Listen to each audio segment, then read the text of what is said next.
ব্যারিকেডগিরি করে প্রত্যেকটি বাস গাড়িকে যাতায়াতের ব্যবস্থা করে দেবেন এবং মঞ্চের পিছনে যে সকল বিএনপির নেতা কর্মী আপনারা আছেন ভাই, আপনাদেরকে অনুরোধ করব আপনারা মঞ্চের সামনে চলে আসেন। আপনারা মঞ্চের সামনে চলে আসেন। সময় খুব অল্প, কিছুক্ষণ পরে আমার মাগরিবের নামাজ শুরু হবে।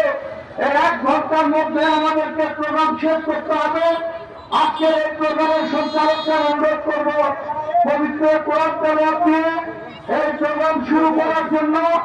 পাশাপাশি কোরআন তেলাওয়াতের পর আমাদের দলীয় সঙ্গীত রেডি করা হয়।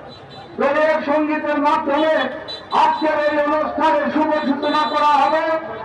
আপনারা মেহরবানি করে রাস্তাটি ছেড়ে দিয়ে রাস্তার উপরে সামনে যতদূর যায় আপনারা দাঁড়িয়ে যান।